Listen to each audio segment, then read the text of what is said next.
Өлкө башчысы Садыр Жапаров бүгін 27 августта Баткен облысына иш сапарынын алкагында мамлекеттик чегаранын кыргыз-тажик тилкесиндеги үстүздөгү жылдын апрель айында болгон окуяларда жабыр тарткан Лейлек районунун Максат айылындагы 84 үй бүлөгө бериле турган жаңы үйлөрдү көрүп чыкты.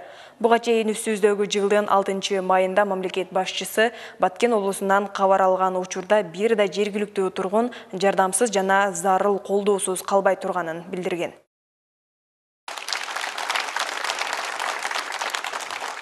Президент Садыр Жапаров чогулган элдин алдында сөз сүйлөп жатып, алардын Кыргыз Республикасынын эгемендүүлүгүнүн 30 жылдыгы менен куттуктады. Ал өз сөзүндө белгилегенде, эгемендүү өлкөгө көз карандысыз мамлекетке ээ болуу кандай гана эл болбосун улуу бакыт. Мекендин эгемендиги бул мамлекеттин тынчтыгы, аймактын бүтүндүгү. Баткен облусундагы чегарада акыркы жолу болуп өткөн каргашалуу окуяда Кыргызстан эли биримдиктин үлгүсүн дагы бир ирет даана көрсөттү. Кыргызстанда гана эмес, дүйнөнүн булуң бурчунан мекендештер жүрөгү менен жардамга кол сунушту. Элибиз менен биргеликте оор жоготуулардын ордун толтурууга аракет жасадык. Каргашалуу окуяда 36 эр азаматыбыз шейит кетти. 100дөн ашык жарандарыбыз жаракат алды. Бул кыргыз эли үчүн, биз үчүн оор жоготуу болду. Алардын жакындарына дагы бир ирет терең кайгыруу менен көңүл айтам. Мекен үчүн жан берген алтуулдарыбыздын үй бүлөсүнө аз да болсо жардам көрсөтүүнү колго алып турабыз. Жабыркаган үйлөрдүн ордуна заманбап шарттары менен үйлөр курулду. Айылдагы бир топ чечилбей турган социалдык маселелер четтен чечилип жатат. Таза суу, жол, ФАП, мектеп, бала бакча жана башка элиттиктер үчүн эң керектүү дээлген шарттардын түзүлүшүн камсыз кылууга аракет көрүп жатабыз деп билдирди Садыр Жапаров. Президент жаңы үйлөр кут алып келип, ынтымактын үйү болуп, алардан кыргыз эли үчүн, кыргыз мамлекети үчүн ак кызмат кылган патриот уул кыздар тарбияланып чыкса деген тилегин билдирди. Кыргыз эли бул жылдар ичинде кылымга тете окуяларды, сыноолорду башынан өткөрдү. Ошончо азапка чыдаган, сыноолорду жеңген айкөл жана намыскөй элиме, анын ичинде сиздерге 1000 мертебе алкыш айтам, таазим этем.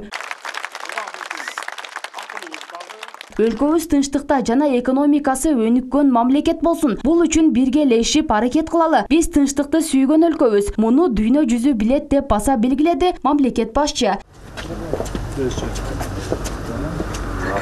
Президент Садыр Жапаров Баткен облусуна иш сапарынын алкагында мамлекеттик чегаранын кыргыз-тажик тилкесинде үстүбүздөгү жылдын апрель айында болгон окуяларда жабыркаган Максат айылынын калыбына келтирилгенин, социалдык инфраструктура менен таанышты. Садыр Жапаров Максат айылынын социалдык объектилерин, милиция пунктун, фельдшердик, акушердик пунктун, футбол талаасын, ошондой эле оңдолгон мектептерди көрүп чыкты. Мындай сырткары президентке айылдын таза суу менен камсыз кылынышы, 11 чакырым тилкеде асфальт төшөлгөнү, көчө жарыктарынын орнотулганы, муздак жана ысык суунун киргизилиши жана курулуп жаткан бала бакча тууралуу маалымат берилди.